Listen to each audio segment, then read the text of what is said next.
Hello student, welcome to Babi Biochem classes में आपका स्वागत है। स्टूडेंट, आज हम बात करने वाले हैं बहुत ही इंपॉर्टेंट टॉपिक के बारे में। जैसा कि हमने फीमेल रिप्रोडक्टिव सिस्टम को पढ़ चुका है, उसके साथ के साथ हमने गैमेटोजेनेसिस को भी समझा है अच्छे से, ओजेनेसिस कॉन्सेप्ट को। ध्यान देना, जो भी हमने ओजेनेसिस में कॉन्सेप्ट को समझा है कि ओवम के फॉर्मेशन की प्रक्रिया कैसे होती है, किस तरीके से वहां पर ओवम बन रहा था, किस तरीके से सेकेंडरी oocyte बनने की प्रक्रिया देखी जा रही थी, साथ के साथ किस तरीके से हार्मोन्स की लेवल वहां पे देखे जा रहे थे, कौन सा हार्मोन्स कब सीक्रेट हो रहा था, कैसा किस तरीके से उसका बैलेंस बन रहा था हार्मोन्स का। ध्यान देना, उन सभी कॉन्सेप्ट को हम कहाँ पे अप्लाई करने वाले हैं, ध्यान देना, इस मेंस्ट्रुअल साइकिल के कॉन्सेप्ट में अप्लाई करें। ध्यान देना, इस मेंस्ट्रुअल साइकिल वाले कॉन्सेप्ट में हम वही सब कॉन्सेप्ट को क्या करेंगे, अप्लाई करके पढ़ने का प्रयास करेंगे। स्टूडेंट ध्यान देना, फर्स्ट ऑफ ऑल जो मेंस्ट्रुअल साइकिल होता है, there are the most important topics. इसको पढ़ाने से पहले आपको बता दें, थोड़ा बहुत टाइम लग सकता है इस लेक्चर में। ध्यान देना, क्योंकि हमने इस लेक्चर को काफ़ी अलग अलग लेवल पे कवर अप करना है। ध्यान देना, तो बात करते हैं, स्टार्ट करते हैं मेंस्ट्रुअल साइकिल को। तो मेंस्ट्रुअल साइकिल की जब हम बात करते हैं, फर्स्ट ऑफ ऑल इसको हिंदी में मासिक चक्र कहा जाता है और मासिक धर्म भी कहा जाता है। ध्यान देना, कुछ लोग अलग अलग नाम से इसको जानते हैं। ध्यान देना स्टूडेंट, तो मेंस्ट्रुअल साइकिल की जब हम बात करते हैं, तो मेंस्ट्रुअल साइकिल स्टार्ट कब होता है, जब ये स्टार्ट होता है उस अवस्था को क्या कहते हैं, मेनार्के कहते हैं। ध्यान देना स्टूडेंट, क्या कहते हैं, मेनार्के कहते हैं। कहने का मतलब कि जब गर्ल्स में 12 से 13 साल की आयु में सबसे पहली बार पीरियड होगा, तो उस अवस्था को क्या कहेंगे, मेनार्के कहेंगे। ध्यान देना स्टूडेंट, कुछ लोग इसको पीरियड्स के नाम से जानते हैं, तो जिसको मेंस्ट्रुअल साइकिल में बायोलॉजी में बोलते हैं, these are the menstrual cycle. तो होता क्या है इस अवस्था में, जो मेनार्की होता है, तो खास करके इसमें होता क्या चीज़ है, थोड़ा सा हमने यहाँ पे फीमेल रिप्रोडक्टिव सिस्टम का स्ट्रक्चर भी बनाया है। इसकी मदद से हम मेंस्ट्रुअल साइकिल को डिटेल में समझेंगे कि एक्चुअल मेंस्ट्रुअल साइकिल में क्या चीज़ें होती है। ध्यान देना, तो होती क्या चीज़ें हैं, जैसे ही यानी कि 1 मंथ के दौरान क्या होता है, यही एंडोमेट्रियम की लाइनिंग देख पा रहे हैं। ये एंडोमेट्रियम की लाइनिंग है, जैसा कि फीमेल रिप्रोडक्टिव सिस्टम पढ़ा रहे थे तो वहाँ पे बताए थे। बाहर की तरफ पेरीमेट्रियम, अंदर मायोमेट्रियम, एकदम अंदर की तरफ क्या था, एंडोमेट्रियम था। तो ये जो एंडोमेट्रियम की मेम्ब्रेन पाई जाती है, यही क्या कर जाती है, सेडेड आउट हो जाती है। कहने का मतलब यही झड़ जाती है, समझ रहे हो, यही झड़ जाती है और 1 मंथ के दौरान ये झड़ जाती है। तो इसमें होता क्या है, ब्लीडिंग होती है। ध्यान देना, 1 to 5 डे तक देखा जाता है ब्लीडिंग, ऐसा देखा जाता है, कहा जाता है 1 to 5 डे तक क्या होती है, मेंस्ट्रुअल ब्लीडिंग अकर होती है। ध्यान देना, 1 से 5 दिन तक ऐसा देखा जाता है। तो इस दौरान वही जो ब्लड कैपिलरी होती है टूट के मतलब झड़ जाती है, सिंपल। और ध्यान देना, इस फेज में काफ़ी पेनफुल प्रोसेस भी होता है। ध्यान देना, लगभग देखा जाए तो कुछ ही फीमेल को छोड़ करके अधिकतर सभी फीमेल्स में काफ़ी पेन होता है इस दौरान, समझ रहे हो। तो क्योंकि क्यों पेन होता है, सिंपल सा भैया प्रोसेस है। अब यहाँ पे ब्लड कैपिलरी वगैरह जब टूटेगी तो दर्द होगा ही ना। तो ये चीज़ होता है वहाँ पर, देखा जाता है। तो और जैसे जब बात करते हैं मेंस्ट्रुअल साइकिल की, तो मेंस्ट्रुअल साइकिल के ऊपर कुछ समाज में भ्रांतियाँ भी फैली हुई हैं। जैसे इसको कुछ लोग बहुत गलत नज़र से देखते हैं। ध्यान देना, तो देखा जाए जो भैया बायोलॉजी पढ़े हैं, अगर वो गलत नज़र से देख रहे हैं तो बायोलॉजी पढ़ना बेकार है, समझ रहे हो। उनको सेक्स एजुकेशन मिला ही नहीं है। ध्यान देना, बायोलॉजी की बात ही छोड़ दो, उनको सेक्स एजुकेशन अगर मिला होता तो इसको गलत नज़र से कभी नहीं देखते। ध्यान देना, समाज में ऐसा कहा जाता है कि मेंस्ट्रुअल साइकिल होने के बाद जो है वो क्या कर सकते हैं, ना तो पूजा कर सकते हैं, समझ रहे हो, ना तो खाना बना सकते हैं, बहुत सारी चीज़ें उनको रोक लगा दिया जाता है, बाउंडेशन। ना तो वो मंदिर में जा सकते हैं, समझ रहे हो, यहाँ तक कि उनको मंदिर में बहुत सारी चीज़ें होती हैं, उनको बाउंडेड कर दिया जाता है। तो देखा जाए बायोलॉजी ये नहीं कहता है कि आप ये सब चीज़ें ना करें, कर सकते हैं भैया, सिंपल है। जो मेंस्ट्रुअल साइकिल है ये आपको भगवान ने दिया है, आप उनकी पूजा नहीं कर सकते हो भाई, बात की बात है। सब लोग क्या समझते हैं, कुछ लोग इससे एग्री भी ना करें। ध्यान देना, अपना तो सिंपल फंडा है भैया, मेंस्ट्रुअल साइकिल देखा जाए भगवान ने दिया है, बायोलॉजी एक फिनोमेना है भाई, बॉडी से जुड़ा हुआ एक पार्ट है, उसकी फिनोमेना, उसको होना बहुत जरूरी है। अगर नहीं होगा तो बहुत दिक्कत हो जाएगी। ध्यान देना, कहने का मतलब वहाँ पे डिफरेंट डिफरेंट लेवल पर प्रॉब्लम हो गई, खास कर उनके लाइफ में जाने के बाद आगे हो सकता है इनफर्टिलिटी हो जाए, इनफर्टिलिटी के दौरान उसमें बहुत सारे सिस्ट वगैरह बनने लगते हैं, उसके साथ के साथ वहाँ पे कई प्रॉब्लम हो जाती है। ध्यान देना, मतलब कि बिना इसके बगैर सोचते हैं कि अगर ज़िंदगी जी ले तो नहीं जी सकते, एज अ फीमेल की बात कर रहे हैं, समझ रहे, ऑल ऑफ फीमेल्स। और ध्यान देना एक चीज़ और, जो सभी फीमेल होते हैं वो काफ़ी ध्यान देना दर्द से होकर गुजरते हैं, वो बहुत दर्द सहते हैं अपनी लाइफ में। मतलब वो कुछ करे या ना करे अलग बात है, लेकिन वो फीमेल जो होती हैं, कोई भी फीमेल है भैया, वो अपने लाइफ में बहुत दर्द को सहती है, ध्यान देना, समझ रहे हो। मेंस्ट्रुअल साइकिल की बात करें तो यहाँ पे पीड़ा काफ़ी होती ही होती है, मतलब हर मंथ के दौरान ये सब देखा जाता दर्द। उसके साथ के साथ जब वहाँ पे वो माँ बनती है तब कितना दर्द से झेलती है, ध्यान देना। जब वो माँ बच्चे को जन्म देती है तब भी भैया बहुत दर्द से झेलती है। आज जो तुमको इतना दर्द से, समझ रहे, माँ ही जन्म दी है, और माँ भी क्या है, फीमेल ही है, समझ रहे हो। तो वो तुमको जन्म दी है, तो कहने वाला बहुत ज़्यादा पेनफुल प्रोसेस होता है, आगे हम पढ़ेंगे इसको। वो कोई मेल सहन नहीं कर, मतलब कि वो मेल ऐसा महसूस ही नहीं कर सकता, समझ रहे हो। तो आगे हम ज़्यादा इस पे बात नहीं करते हैं, स्टार्ट करते हैं इस पर। तो वही चीज़ इसी वजह से कहा जाता है कि फीमेल का भैया आप सम्मान करें ना, thanks to all of female, समझ रहे हो। कहने का मतलब फीमेल का ही देन है कि आज आपको, फीमेल की वजह से हो। बहुत सारा लेवल है, उस पर हम ज़्यादा बात नहीं करते हैं, यहाँ पे स्टार्ट करते हैं वीडियो को। तो यहाँ पे इस तरीके से हम देख पा रहे हैं कि मेंस्ट्रुअल साइकिल में होता क्या है।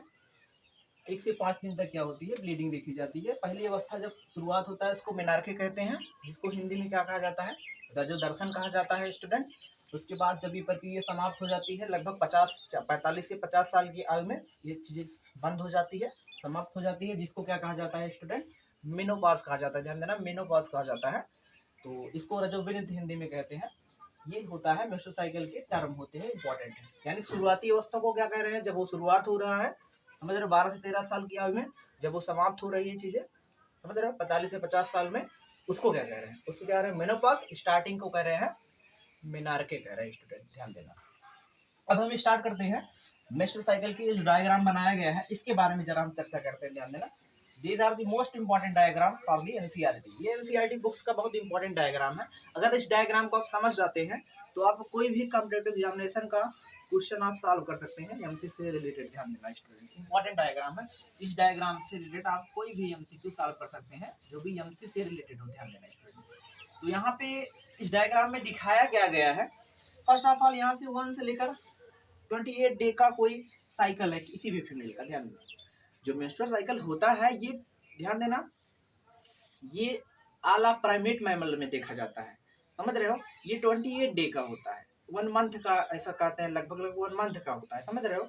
28 डे का, जरूर नहीं कि 28 दिन का होगा। हर एक फीमेल में अलग अलग वेरी कर सकता है ना। जैसे किसी में 28 दिन का, किसी किसी का 26, 27, समझ रहे हो। किसी किसी 20, किसी किसी ज़्यादा भी हो जाता है, ध्यान देना, किसी पहले भी हो जाता है, 25 भी हो जाता है, समझ रहे हो।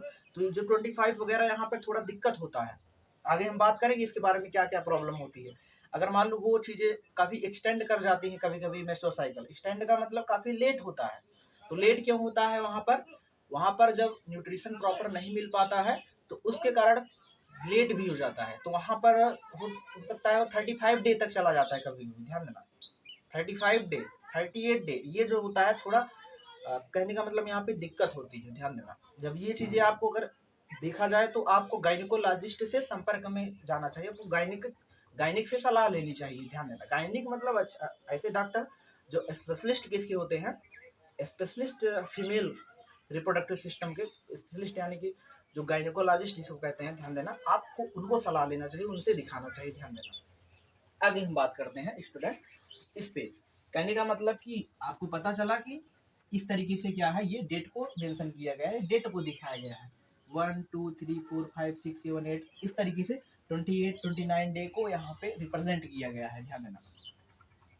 वहाँ पे दिखाया जा रहा है इस तरीके से, ये क्या है, मेंस्ट्रुएशन फेज को बता रहा है। मेंस्ट्रुएशन फेज को बतला रहा है मतलब यहाँ पे 1 से 5 दिन तक क्या होता है, मेंस्ट्रुएशन फेज होता है स्टूडेंट। मेंस्ट्रुएशन फेज मतलब 1 से 5 दिन तक क्या होती है, ब्लीडिंग देखी जाती है, ध्यान देना। और एक बात आपको बात कर ले यहाँ पे डायग्राम बताने से पहले, यहाँ पे जो डायग्राम में देखते हैं मेंस्ट्रुअल साइकिल में, आपको पता है कि जो एग्स होते हैं बाहर निकलते हैं, समझ रहे हो। जो सेकेंडरी साइड हमारा बना होता है वो आगे चल के मैच्योर करके बाहर निकलता है। बाहर निकलता है तो बहुत सारे इवेंट हो रहे होते हैं, ऐसा नहीं एक सी बार इसको बाहर निकलने के लिए कई हार्मोन्स की जरूरत होती है। साथ के साथ एंडोमेट्रियम की मेम्ब्रेन को की थिकनेस को भी बनाना है, समझ रहे हो। क्यों एंडोमेट्रियम की थिकनेस को बनाना है, क्योंकि वहाँ पे बच्चे को इम्प्लांट करना होता है, समझ रहे हो। हमारी बॉडी अपने अनुसार सब काम करती है, ध्यान देना, कभी लापरवाही नहीं करती है, सब चीजें लेवल्स पे हो रही होती है, ध्यान देना। तो इस तरीके से जब हम मेंस्ट्रुअल साइकिल को देखते हैं तो मेंस्ट्रुअल साइकिल में ध्यान देना दो तीन इवेंट्स के साथ चल रहे होते हैं। पहला तो यूट्रस में घटना हो रही होती है, यूटेराइन इवेंट जिसको कहते हैं, यानी कि यूट्रस में यहाँ पे इवेंट्स चल रहा है। उसके बाद क्या होता है, ओवरी में भी इवेंट क्या होता है, चल रहा होता है। ओवरी में भी इवेंट चल रहा है और यूट्रस में भी इवेंट हो रहा है, मतलब ओवरी में भी घटना हो रही है, यूट्रस में भी घटना, क्या घटना हो रही है बात कर रहे हैं। उसके बाद यहाँ पे पिट्यूटरी ग्लैंड से भी हार्मोन से रिलीज किया जा रहा है। जो पिट्यूटरी ग्लैंड के हार्मोन्स है वो भी क्या एमसी में क्या है, इन्वॉल्व है। साथ के साथ ओवरी से जो हार्मोन से रिलीज किए जाएंगे वो भी एमसी में क्या है, इन्वॉल्व है, ध्यान देना स्टूडेंट। तो यहाँ पे इस तरीके से हम देख पा रहे होते हैं जब हम बात करते हैं पिट्यूटरी ग्लैंड्स के हार्मोन्स की, ध्यान देना स्टूडेंट, इंपॉर्टेंट है। तो यहाँ पर मोस्ट इंपॉर्टेंट दो हार्मोन्स रोल अदा करता है, ध्यान देना, तुमको बताया भी है पिट्यूटरी ग्लैंड से दो हार्मोन्स मोस्ट इंपॉर्टेंट अपनी भूमिका अदा करते हैं मेंस्ट्रुअल साइकिल में। ऐसा जब हम वहां पे बात कर रहे थे मेल में, तो मेल में भी ये दो हार्मोन्स थे, एक एलएच था और एक एफएसएच हार्मोन्स था। एलएच हार्मोन्स मेल में ल्यूटिनाइजिंग सेल पे काम करता है, ध्यान देना, लीडिंग सेल पे काम करता था, लीडिंग सेल यानी कि लीडिंग सेल पे काम करता था। और जो एफएसएच था वो कहाँ पे काम करता था, सर्टोलाई सेल पे, वहां पे मेल में, ध्यान देना, थोड़ा सा आपको कंपैरिजन कर दिए। और यहाँ पे कहाँ काम करता है, यहाँ पे ध्यान देना स्टूडेंट, ये जो रेड कलर का दिखाया गया है ग्राफ, ये रेड कलर का ग्राफ जो है ये एफएसएच हार्मोन्स को रिप्रेजेंट कर रहा होता है, ध्यान देना। जो रेड कलर का ग्राफ है ये एफएसएच हार्मोन्स को रिप्रेजेंट कर रहा है। These are the follicle stimulating hormones, ध्यान देना स्टूडेंट, फॉलिकल स्टिमुलेटिंग हार्मोन्स। उसके बाद यहाँ पे जो ग्रीन कलर का देख रहे हैं, ये ग्रीन कलर का किसको रिप्रेजेंट कर रहा है, these are the LH hormones, LH hormones for the luteinizing hormones, LH hormones these are the luteinizing hormones, यानी कि ग्रीन वाला है ल्यूटिनाइजिंग हार्मोन्स को रिप्रेजेंट कर रहा होता है। होता क्या है, शुरुआती दिनों में इस तरीके से ये जो LH हार्मोन्स है इस तरीके से इसका पीक धीरे धीरे बढ़ता है, धीरे धीरे बढ़ता है। जैसे ही मेंस्ट्रुअल साइकिल का मिड ऑफ डे आता है, जैसे ही बीच वाली यानी मिड ऑफ डे आता है, यानी कि 14वां दिन जो होता है, वहां पर जैसे ही पहुंचता है तो वहां पर क्या होता है, एलएच हार्मोन्स का लेवल का पीक हाई होता है, उसको हम एलएच सर्ज कहते हैं, ध्यान देना स्टूडेंट, एलएच सर्ज कहते हैं। एलएच सर्ज में जैसे एलएच सर्ज होता है तुरंत तुरंत जैसे ही एलएच सर्ज होता है तो ग्राफियन फॉलिकल, जिसको मेच्योर फॉलिकल आगे बोलते हैं, तो वो क्या होता है, रैप्चर हो जाता है, रैप्चर होता है, टूट जाता है, जिसको ओव्यूलेशन कहते हैं। यानी कि जो सेकेंडरी साइट होता है जिसको तुम अंडा कहते हो, अंडा बाहर निकल जाता है, इस तरीके से यहाँ पे बाहर निकल जाते हैं, जिसको हम ओव्यूलेशन के नाम से समझते हैं, ध्यान देना स्टूडेंट। और दूसरा जो हार्मोन्स यहाँ पे देख पा रहे हैं, एफएसएच हार्मोन्स का लेवल क्या होता है, धीरे धीरे, समझ रहे हो, यानी कि लो बना रहता है, एफएसएच हार्मोन्स का लेवल लो बना रहता है, यानी कि यहाँ पे एफएसएच हार्मोन्स का लेवल जो है वो क्या कर रहा है, वो तुम्हारा क्या कर रहा है, फॉलिकल का डेवलपमेंट करवा रहा है, ध्यान देना स्टूडेंट, फॉलिकल का डेवलपमेंट करवा रहा है। जैसे प्रिमोर्डियल फॉलिकल यहाँ पे इस तरीके से ओवरी में डेवलप कर रहे हैं। जब ओवरी के इवेंट को समझते हैं तो ओवरी के इवेंट में क्या देख रहे हैं, यहाँ पे क्या है, डेवलपिंग फॉलिकल है। अब डेवलपिंग फॉलिकल में क्या देख रहे हैं, इस तरीके से ये प्राइमरी फॉलिकल क्या है, जिसको प्रिमोर्डियल फॉलिकल सबसे पहले होता है, वो डेवलप करके क्या बनाता है, वो प्राइमरी फॉलिकल में कन्वर्ट होता है। और प्राइमरी फॉलिकल आगे चल के इसमें कन्वर्ट होता है स्टूडेंट, सेकेंडरी फॉलिकल में कन्वर्ट हो रहा होता है, ध्यान देना। वो सेकेंडरी फॉलिकल आगे चल करके टर्सरी फॉलिकल में बदलता है और टर्सरी फॉलिकल आगे चल करके मेच्योर फॉलिकल में बदलता है, ध्यान देना। यहाँ पे ये क्या है, मेच्योर फॉलिकल हुआ करता है।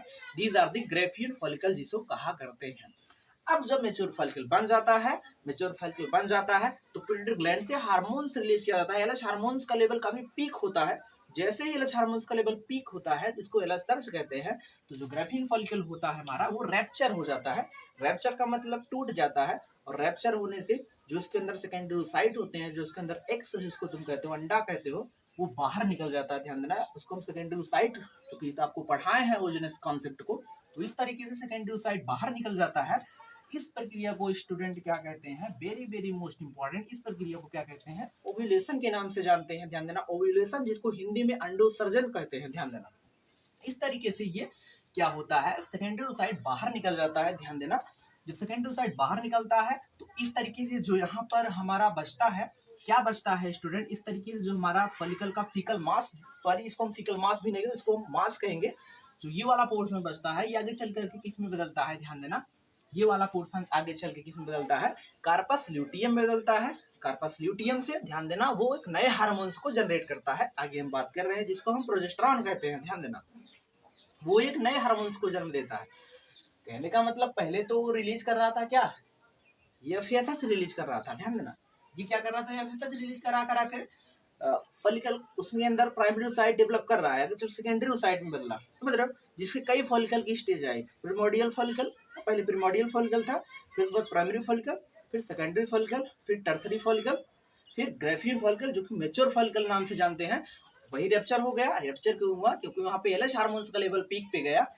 जैसे ही पीक पे गया, जिसको एलासर्ज के नाम से एलासर्ज बोला, एलासर्ज होने के बाद ये टूट गया। इस तरीके से यहाँ पे कार्पस ल्यूटियम आगे चल करके रिग्रेस हो जाता है, ध्यान देना, कार्पस एल्बिकस में बदल करके रिग्रेस हो जाता है। स्टूडेंट इंपॉर्टेंट है, ध्यान देना।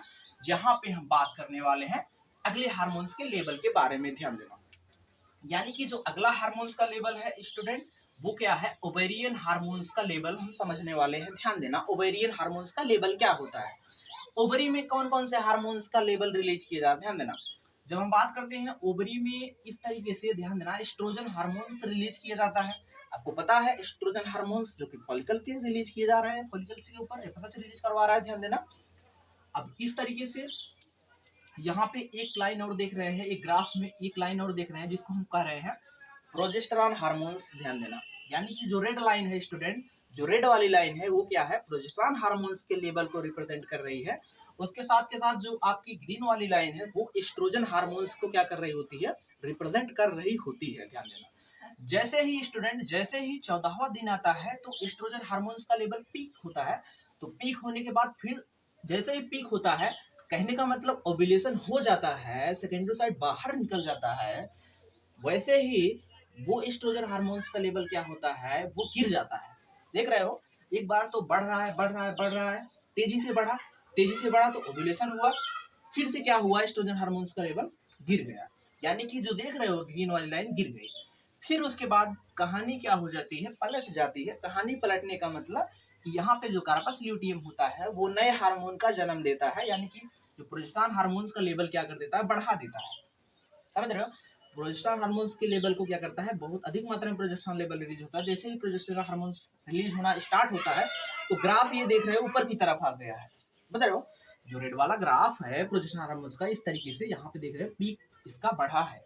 फिर आगे चल करके क्यों पीक बढ़ा है, किस लिए बढ़ा है, क्योंकि जो प्रोजेस्टेरॉन हार्मोन्स होता है वो प्रेगनेंसी हार्मोन, उसको हम बोलते हैं these are the pregnancy hormones. यानी कि प्रोजेस्टेरॉन हार्मोन्स क्या करता है, तैयारी करता है, एंडोमेट्रियम मेम्ब्रेन की थिकनेस को बढ़ाता है, समझ रहे हो। इसकी थिकनेस को देख पा रहे हो, इस तरीके से यहाँ पे काफी ज्यादा थिकनेस हो गया। जैसे ही इसकी लेवल बढ़ा है यहाँ पे थिकनेस हो गया एंडोमेट्रियम मेम्ब्रेन। जैसे ही प्रोजेस्टेरॉन हार्मोन्स गिरा वैसे ही क्या हो गया, एंडोमेट्रियम ब्लीडिंग स्टार्ट हो गई, ध्यान देना, समझ रहे हो। कहने का मतलब कि ब्लीडिंग स्टार्ट होगी मतलब नेक्स्ट अगली मेंस्ट्रुअल साइकिल स्टार्ट होगी, समझ रहे हो। नेक्स्ट मेंस्ट्रुअल साइकिल स्टार्ट, ध्यान देना है, नेक्स्ट मेंस्ट्रुअल साइकिल बीइंग्स, यानी कि किसके कारण, यानी कि किसकी लो लेवल के कारण नेक्स्ट मेंस्ट्रुअल साइकिल स्टार्ट हो रही है, प्रोजेस्टेरॉन हार्मोन्स के कारण, ध्यान देना स्टूडेंट। यानी कि प्रोजेस्टेरॉन हार्मोन्स का लेवल कम हुआ, जैसे ही प्रोजेस्टेरॉन हार्मोन्स का लेवल गिरा, गिरने से क्या हुआ, अगली मेंस्ट्रुअल साइकिल स्टार्ट हो गया, ब्लीडिंग स्टार्ट हो गई, ध्यान देना। ब्लीडिंग स्टार्ट कब होती है, प्रोजेस्टेरॉन हार्मोन्स के लो लेवल के कारण, ध्यान देना स्टूडेंट, इंपॉर्टेंट है, ध्यान देना। अब देखो जरा हम यहाँ पर यूटेराइन इवेंट को भी समझते हैं साथ के साथ। यूटेराइन इवेंट में क्या क्या चीजें दिखाई गई है, ध्यान देना।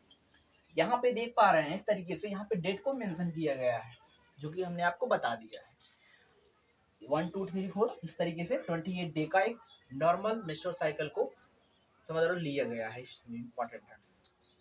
उसके बाद यहाँ पे देख पा रहे हैं इस तरीके से, ये क्या है, एंडोमेट्रियम की क्या है, लाइनिंग है, समझ रहे हो। एंडोमेट्रियम की लाइनिंग, यानी कि ये वाली लाइनिंग जो है एंडोमेट्रियम की लाइनिंग, यहाँ पे जो देख पा रहे हैं उस तरीके से इसको यहाँ पे ड्रा करने का प्रयास किया गया है, ध्यान देना, समझ रहे हो। तो ये जो एंडोमेट्रियम लाइनिंग देख पा रहे हो, इसमें क्या है, बहुत छोटी छोटी ब्लड कैपिलरी दिखाई दे रही है।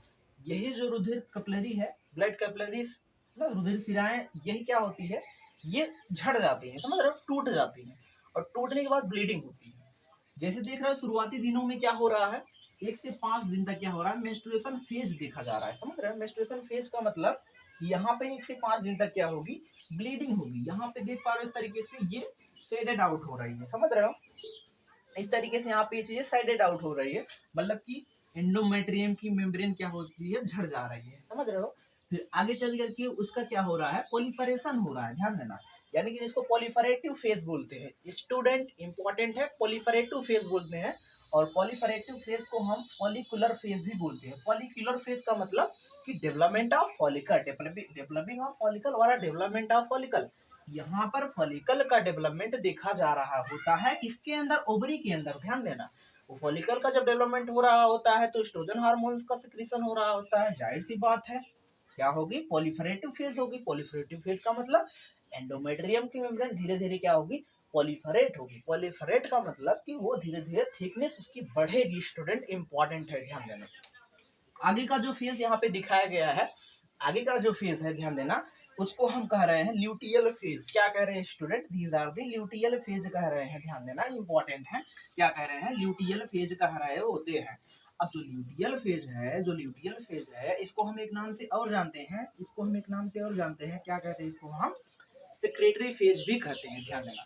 यानी कि इस फेज में क्या होता है, प्रोजेस्टेरॉन लेवल का क्या होता है, पीक बढ़ता है, यानी प्रोजेस्टेरॉन हार्मोन्स का जो पीक होता है बढ़ता है, जिसके कारण वहां पे एंडोमेट्रियम मेम्ब्रेन की लाइनिंग होती है वो थिक कर जाती है, समझ रहे हो। थिक क्यों होती है, क्योंकि वहीं पर जैसे ही मान लो फर्टिलाइजेशन जब हो जाएगा, जब फर्टिलाइजेशन हो जाएगा, सिंपल है स्टूडेंट, जैसे ही यहाँ पर जो ओवरी है, ओवरी है, ओवरी में जब ओवम बन जाएगा, यानी सेकेंडरी oocyte बन जाएगा, बन जाने के बाद रिलीज किया जाएगा, रिलीज किया जाएगा, और रिलीज कहाँ किया जाएगा, ये इस तरीके से फॉलोपियन ट्यूब में रिलीज किया, समझ रहे हो। फॉलोपियन ट्यूब के इस्टमस और एम्पुलर जंक्शन में पड़ा रहता है। सपोज दैट स्पर्म आया, स्पर्म आने के बाद फर्टिलाइजेशन किया। अब स्पर्म आकर के जब फर्टिलाइजेशन कर देता है, तब क्या होता है, तब क्या होता है, इसका इम्प्लांटेशन भी होना बहुत जरूरी होता है।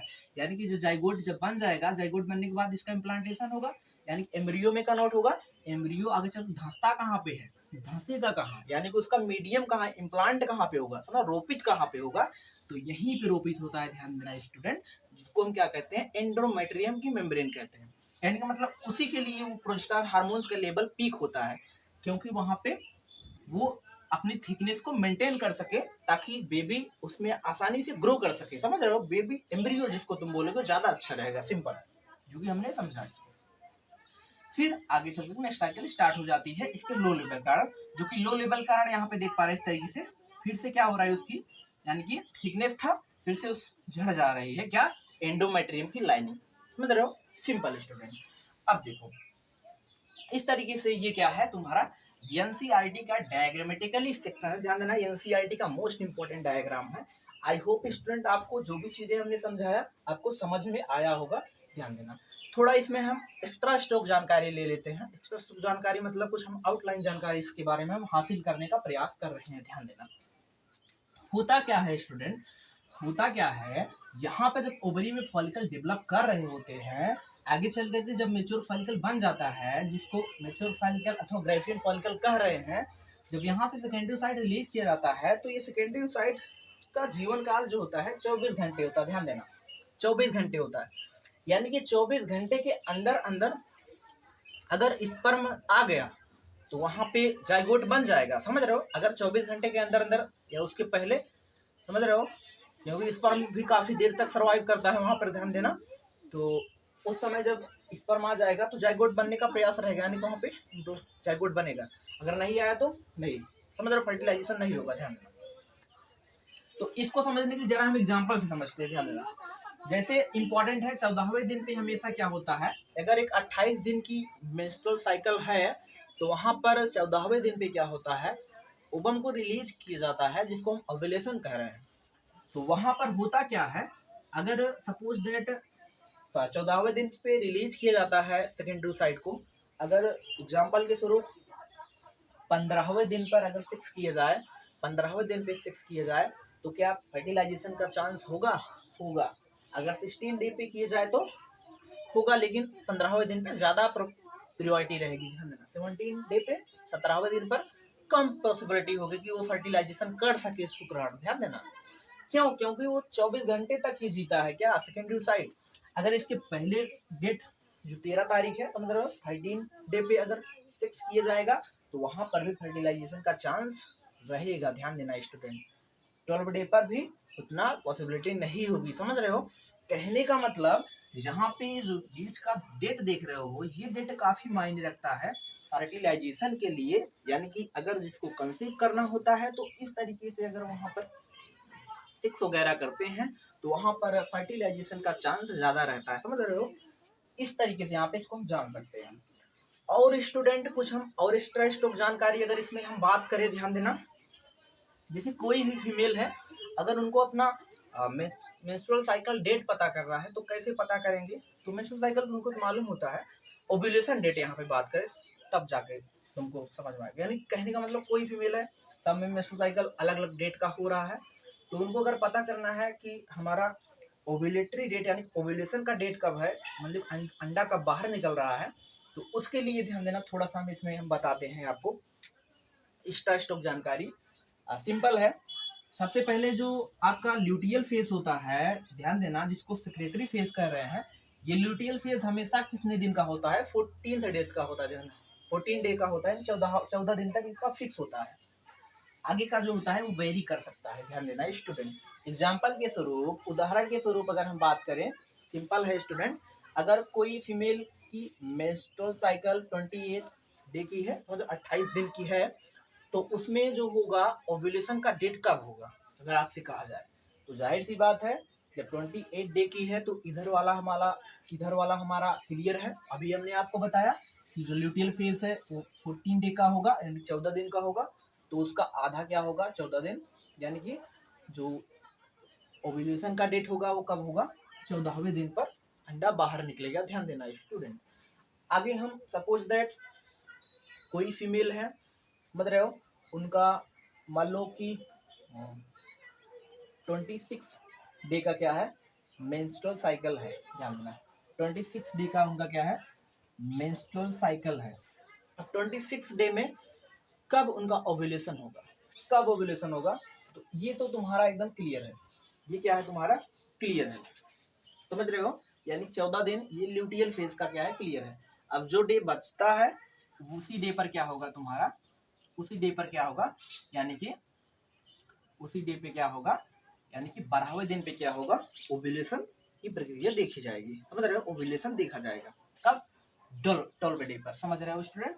आगे अगर एग्जांपल के स्वरूप मान लो किसी का 35 डे है, समझ रहे हो कि 35 दिन का उसका एमसी है, कोई फीमेल है जिनका 35 दिन पे हो रहा है, तो वो कैसे पता करेगी हमारा ओव्यूलेशन का डेट?